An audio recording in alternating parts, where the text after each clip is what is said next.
আসসালামু আলাইকুম। আহ, আপনাদেরকে কথা দিয়েছিলাম কিছু বিষয় নিয়ে আজ রাত 10টায় আপনাদের সাথে বেশ কিছুক্ষণ আলাপ করব।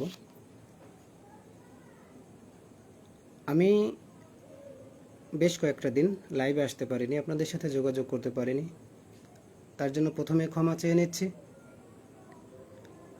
আর কারণটাও বলে দেই, আমি যখন Uttara milestone college school and কলেজের সামনে যাই রক্ত দেওয়ার জন্যে, তখন ঘটনার ভয়াবহতা দেখে আমি সত্যিই খুব ঘাবড়ে গেছিলাম।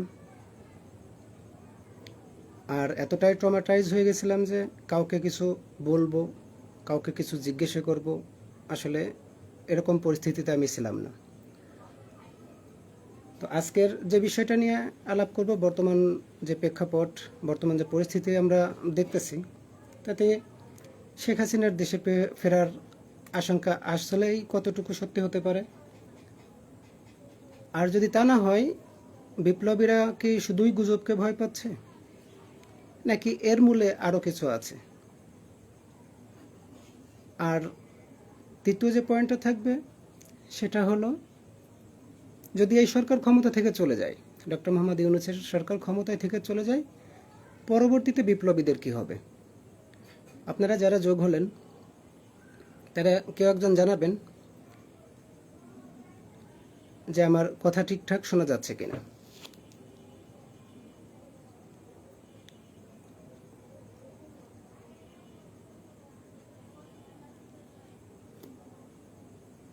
হ্যাঁ, ধন্যবাদ।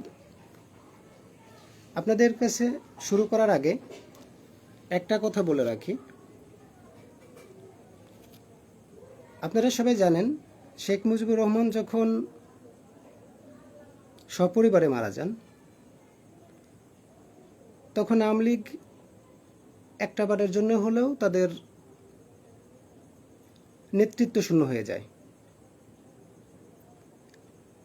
নেতৃত্ব শূন্য হয়ে যাওয়ার পরে বহুত চড়াই উতরাই পার হয়, প্রায় 20 বছর 22 বছর পর তারা আবার ক্ষমতায় আসে, ক্ষমতার পালা বদলে তারা আবার আসে।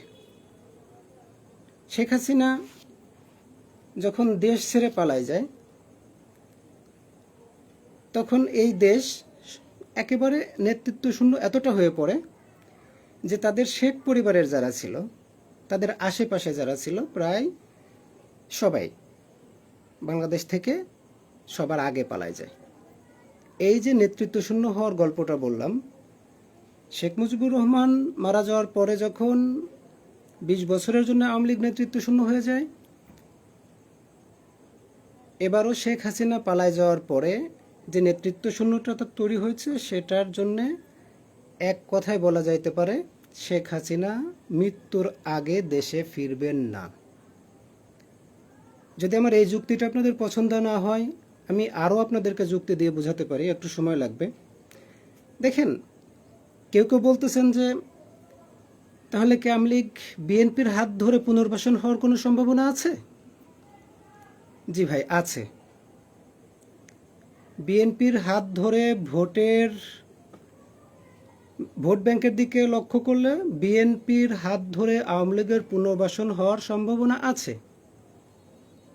তার সাথে একটা বিষয় মাথায় রাখতে হবে, তারেক জিয়া রহমান উনি এখন রাজনীতিতে যতটুকু পরিপক্কতা, যতটুকু দূরদর্শিতা ওনার আছেন, তারেক জিয়ার হাত ধরে আওয়ামী লীগের পুনর্বাসন হওয়ার কোনো সুযোগ নেই।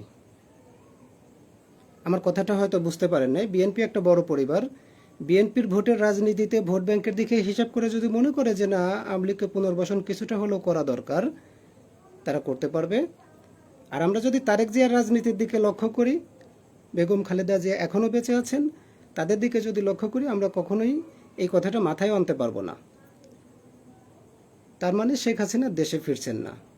দেখেন, এটাও যদি বিশ্বাস না হয়, তাহলে আপনাদেরকে আর একটা কথা বলি।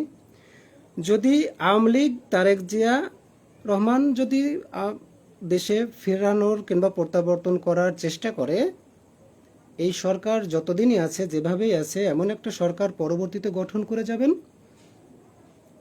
যেন বিএনপি হোক, অন্যান্য কোনো রাজনৈতিক দল হোক চেষ্টা করলেও ফ্যাসিস্টকে আর পুনর্বাসন করতে না পারে। আমি মনে হয় আপনাদেরকে এই বিষয়টা ক্লিয়ার করতে পারলাম।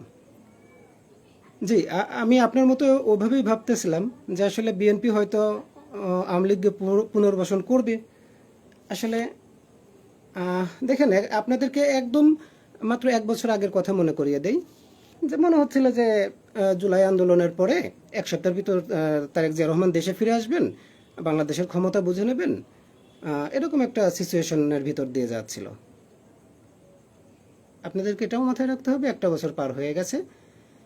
বিএনপি ক্ষমতায় আসবে কি না আসবে জনগণ ঠিক করবে। বিএনপি ক্ষমতায় আসবে কি না আসবে সেটা জনগণ ঠিক করবে। আর জনগণ সেই সাথে এটাও ঠিক করবে যেন ফ্যাসিস্টের আর পুনর্বাসন না হয়, এবং সেই সাথে সাথে বিএনপির একটা শক্ত প্রতিপক্ষ দাঁড় করানো যায়। আপনারা ইতিমধ্যে দেখতে পাচ্ছেন যে জামাত ইসলামী দলগুলোকে সাথে নিয়ে দারুণ একটা প্ল্যাটফর্ম তৈরি করার চেষ্টা করতেছে, যেটা বিএনপিকে শক্তিশালী প্রতিদ্বন্দ্বিতার সামনে ফেলবে। এখন আপনাদের কাছে দ্বিতীয় যে পয়েন্টটা নিয়ে আলাপ করতে চাচ্ছিলাম, এনসিপির সারা বাংলাদেশে যে পদযাত্রাটা অনুষ্ঠিত হলো, এই অনুষ্ঠানের পর থেকে আমার কাছে বেশ কয়েকবার অনেকেই ফোন দিয়ে বলতেছে, ভাই বাড়িতে যাইতে পারতেছি না, বাড়িতে থাকতে পারতেছি না, মানুষ আমাদেরকে ভয় দেখাচ্ছে, ভয় ভীতি দেখাচ্ছে। যদি এরকম ভয় ভীতি দেখাতে থাকে তাহলে তো আমরা মানুষের সাথে মিশতে পারবো না। আমরা একদম তৃণমূল পর্যায়ে এনসিপির যে বার্তাটা সেটা আমরা পৌঁছে দিতে পারতেছি না। তো ভাই আপনাদেরকে আমি এই বিষয়টা আগে একটু ক্লিয়ার করে নেই। দেখেন, বিপ্লবী হলে, আপনি যদি সত্যিকারের বিপ্লবী হয়ে থাকেন, আপনি প্রথমে ভয় পাচ্ছেন না। আপনাকে ভয় পাওয়া চলবে না। বিপ্লবীরা, দেখেন আপনি যে ধর্মের হন, যে বর্ণের হন, আপনাকে একটা জিনিস মাথায় রাখতে হবে যে জন্ম মৃত্যুটা এটা উপর থেকে সেট হয়ে থাকে, আপনাকে কেউ মারতে পারবে না। যখন আমাকে অনেকেই ভয় ভীতি দেখাচ্ছিল, আপনি কমেন্ট পড়ে দেখেন, এখনও আমার পরিবারকে ভয় ভীতি দেখানো হয়েছে। দেখেন, আমি তাদের বিরুদ্ধে কোনো ব্যবস্থা নিইনি। ব্যবস্থা নিইনি কারণ কি, তারা দূর থেকে আমাকে ভয় ভীতি দেখাচ্ছে, আমি ভয় পাচ্ছি না। তারা যখন আমাদের সামনে চলে আসবে তখন অবশ্যই তাদেরকে প্রতিহত করা হবে। প্রিয় বিপ্লবী ভাইয়েরা আমার, এই সরকার ক্ষমতায় থাকবে কি থাকবে না, এই সরকার যাবে কি যাবে না, আমরা যদি সেই কথাটা একটু পাশে রেখে বিপ্লবীদের কথা চিন্তা করি, তো একটা জিনিস আমি বলি, যারাই বিপ্লব করছেন, যারাই রক্ত দিচ্ছেন, যারাই আন্দোলন করছেন, ভাই একটা জিনিস মাথায় রাখেন, আপনার আন্দোলন বৃথা যাবে না। আর বিপ্লবীদের লড়াই কখনো থামে না।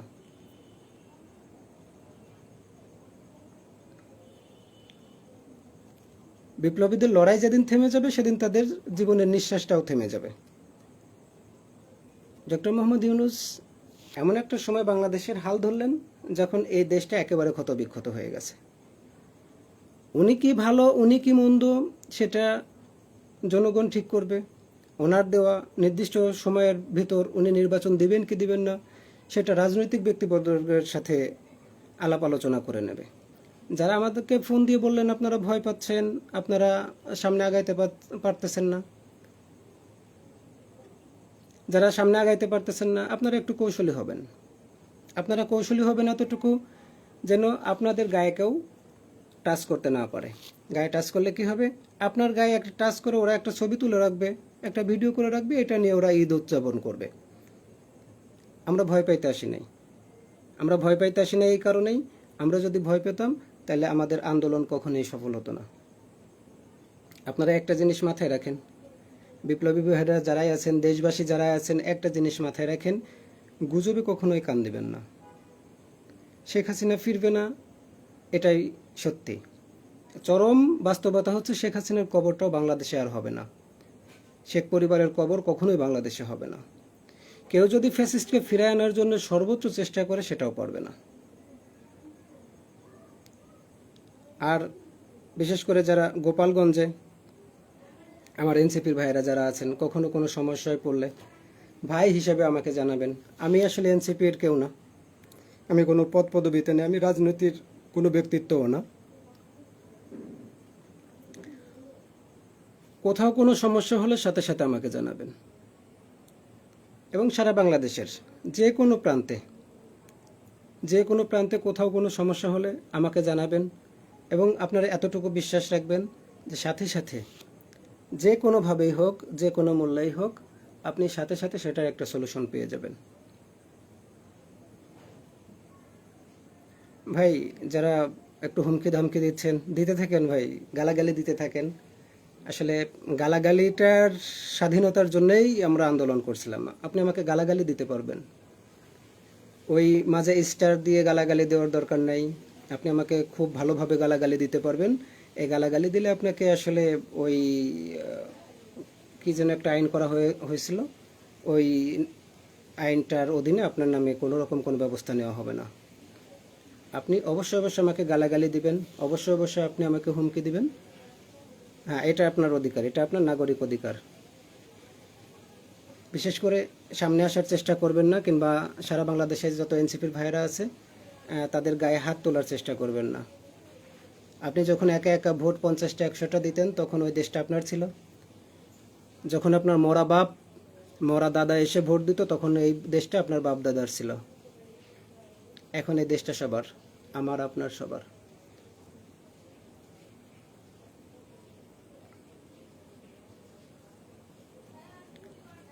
এখন আপনি এক ভোট দেন, আমি এক ভোট দেই, এবং আমাদের যারা প্রধান উপদেষ্টা আছেন উনিও এক ভোটের মালিক। উনিও দেশের আহামরি কেউ না, উনি আমাদের সেবক। আপনি সবাইকেই গালি দিতে পারবেন, সবাইকেই হুমকি দিতে পারবেন। আপনি যখন আঘাত করবেন, তখন আমার আত্মরক্ষার ব্যক্তিগত অধিকার আমি অবশ্যই অবশ্যই প্রয়োগ করব। ভাই, ছাত্রলীগের ছেলেদের কন্ট্রোল করার জন্য কি করা দরকার সেটা আমি অবশ্যই আপনাদেরকে 5 তারিখের পরে একটু বলবো। কারণ আমাদের যে ভাইয়েরা এখন ভয়ে আছে, দেখেন, তারা বারবার একটা জিনিস বলতেছে, ভাই এতদিন তো আমাদের নাম আর মোবাইল নাম্বার ছিল, কেউ আমাদেরকে চিনতো না। যখন এখান থেকে সভা সমাবেশ করে গেল, আমরা তো মঞ্চে ছিলাম, এখন সবাই আমাদেরকে চিনে। ভাই, এত ভয় পাওয়ার কিছু নাই। আমি আপনাদেরকে কথা দিচ্ছি, বিপ্লবী ভাইয়েরা, আমি আপনাদেরকে কথা দিচ্ছি যে 5 তারিখের পর থেকে অবশ্যই অবশ্যই আপনাদেরকে আর কেউ ভয় দেখাবে না। গোপালগঞ্জ আওয়ামী লীগ, সারা বাংলাদেশের আওয়ামী লীগ আসলে এক না। আপনাদেরকে এই বিষয়টা একটু ভালো করে বলে রাখি। গোপালগঞ্জে যখন সর্বপ্রথম সেনাবাহিনীর গাড়ি পুরানো হয়, তখন পুলিশ কিছু বলে নাই। যখন বিএনপির একজন নেতাকে পিটিয়ে মারা হয়, কুপিয়ে মারা হয়, তখন কেউ কিছু বলে নাই। শুধু ধৈর্য ধরা হয়েছিল, তখনও কাউকেই হয়রানি করা হয় নাই, কারোর বিরুদ্ধে তেমন মামলা দেওয়া হয় নাই, খুবই একদম ছোট পরিসরে ছিল। কিন্তু যখন আপনি এনসিপিকে আপনি ছোট করে দেখছেন, একদম ছোট করে দেখছেন, যে এনসিপির ধাওয়ায় আপনারা দেশ ছাড়ছেন, এই এনসিপিকে যখন ছোট করে দেখছেন, আপনাদের কপালে খুব একদম ফাইনালি একটা দুঃখ চলে আসছে। আপনারা যখন এনসিপির উপর সশস্ত্র হামলা করছেন, আপনাদের কপালে দুঃখ চলে আসছে। আপনারা এটাকে আর ঠেকাইতে পারবেন না। আগামী দিনগুলোতে গোপালগঞ্জে যারা আছেন, বিশেষ করে গোপালগঞ্জের বাইরে আছেন, আওয়ামী লীগের বিরুদ্ধে, ছাত্রলীগের বিরুদ্ধে যথাযথ ব্যবস্থা নেওয়া হবে।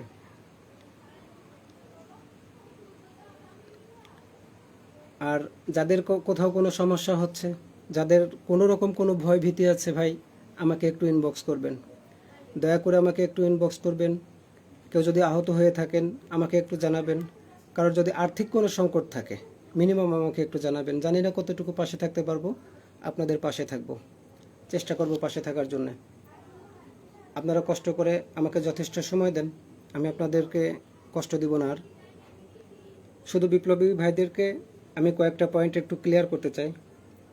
শেখ হাসিনা দেশে ফিরবে না, এখানেই ফুল স্টপ। ফেরার সম্ভাবনা একদম 0%।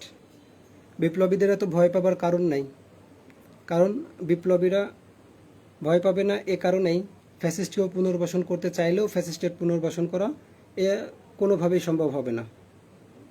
এই সরকার গেলে আপনি এই দেশে এখনও যেরকম এই দেশের নাগরিক আছেন, তখনও এই দেশেরই নাগরিক থাকবেন। আপনি ভয় পাবেন না। আপনি আমার এই কথাগুলো লিখে রাখতে পারেন, দেখেন, আপনারা অনেকেই আমার এই কথাগুলো, প্রথমের যে কথাগুলো একটু বিশ্বাস করে করছিলেন, তারা আজও বিশ্বাস রাখতে পারেন। আমার এই কথাগুলো কিছুটা বাদে একটুও নড়চড় হবে না। আমি আপনাদেরকে বিশ্বস্ত সূত্র থেকে বলতেছি যে ফ্যাসিস্ট পুনর্বাসন হবে না, বরং আপনাদেরকে ভয় পাওয়ার আর কোনো কারণ নেই। আর আপনাদেরকে আরেকটা বিষয় একদম ব্যক্তিগতভাবে বলে রাখি, আপনারা দীর্ঘদিন ধরে যাদেরকে ফলো করতেছেন, যাদেরকে অনুসরণ করতেছেন, তারা যদি কোনোভাবে আপনাকে কোনো সূত্র ছাড়া নিউজ দেয়, আপনি সাথে সাথে সেটাকে গ্রহণ করবেন না, কোনোভাবেই গ্রহণ করবেন না। দেখেন, যার কোনো সংবাদের সূত্র নাই, বিশ্বস্ত কোনো সূত্র নাই, তার সংবাদ আপনি নিতে পারেন না। যেমন আমরা জানি যে উত্তরাতে যে দুর্ঘটনাটা ঘটে গেল, দেখেন সবাই দেখছে 20-25 জন মারা গেছে, এবং সবার একই রকম উত্তর যে আমি 5-6 জনকে বের করছি, 20-25 জন করে মারা গেছে। হঠাৎ করে দেখি যে ওই ইলিয়াস হোসেন, যিনি যে প্রবাসী সাংবাদিক ইলিয়াস ভাই, উনি একটা এসে বলে ফেললো যে আমি একজন শিক্ষিকাকে ফোন দিয়েছিলাম, সে বলছে যে এখান থেকে সেনাবাহিনী সিসি ক্যামেরা সিজ করে নিয়ে গেছে। ওনার পরবর্তী যে এটা ছিল, স্ট্যাটাসটা ছিল, সেনাবাহিনী লাশ গুম করতে করতে এমন অবস্থায় চলে গেছে যে এখন বাচ্চাদের লাশও গুম করা শুরু করছে। দেখেন, বিচারটা আপনাদের উপর ছেড়ে দিলাম, এই বিচারটা শুধু আপনাদের উপর ছেড়ে দিলাম। আপনারা শুধু যে নিউজটা আপনাদেরকে দিক, যেভাবেই দিক, আপনি দীর্ঘদিন ধরে তাকে ফলো করেন, আমার কোনো প্রবলেম নেই। শুধু একটা কথা মনে রাখবেন, সংবাদ কেউ যদি দিতে চায় আপনাকে কেউ যদি কোনো কথা বলতে চায়, আপনি আগে জেনে নেবেন তার সোর্স কী আছে। আমার সাথে এখন মিনিমাম 20 জন সিকিউরিটি হিসেবে কাজ করতেছে, যারা ফ্যাক্ট চেক করেন, এবং তারা বর্তমানে এবং অতীতে যারা পুলিশে চাকরি করতেন, র্যাবে চাকরি করতেন, তারা আমার সাথে কাজ করতেছেন, এবং প্রায় প্রতিটা জেলা থেকে যারা আমার ব্যাচমেট ছিল তারা আমার সাথে কাজ করতেছেন। আপনাদেরকে আমি শুধু এতটুকু বলতে পারবো, আমার কাছে যে নিউজটা এখন পাবেন আপনারা এটা পরিষ্কারভাবে লিখে রাখতে পারবেন।